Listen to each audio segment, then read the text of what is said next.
I'm curious your take on what Tony Romo, his style as a play-by-play guy, and because I think Jim Nantz is doing an incredible job. It's sort of filling in what Tony, because Tony feels like he's leading the broadcast. Jim's sort of just grabbing it and then steering it in the right direction. But how difficult is that with what is going on at CBS with Tony Romo? It's no surprise to me that they are a great pairing.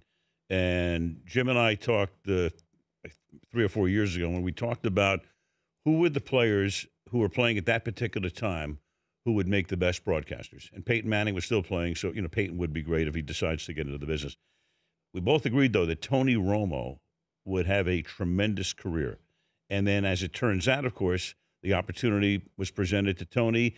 He takes it. I think he'll be there for 20 years. They worked very hard in the offseason, just putting things together. And I spent some time with Tony when he was out here in July. And he's totally immersed in it. He wanted to know everything, about the production, how things work, what are people doing in the truck.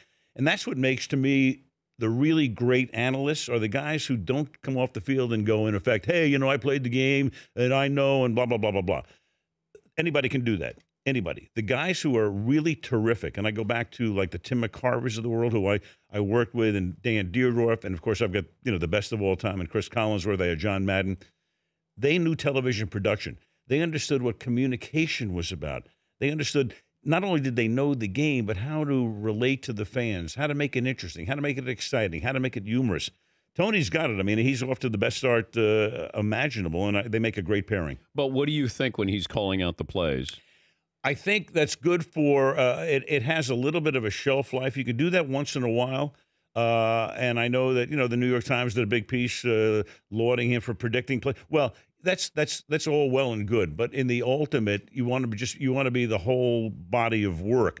And it's, Hank Stram did that a lot. They're going to run left. They're going to run right. And everybody said, wow, that's great. Well, I think most people could do that. I mean, if the tight end lines up on the right side, there's a pretty good chance they're going to run right if they're going to run it. So it's fun, and Tony's done a great job in terms of predicting plays. But I think in the long run, you do that once in a while. But there are other factors that make you a really great broadcaster. But like I say, I mean, he's a can't miss, and he'll be there for 20 years.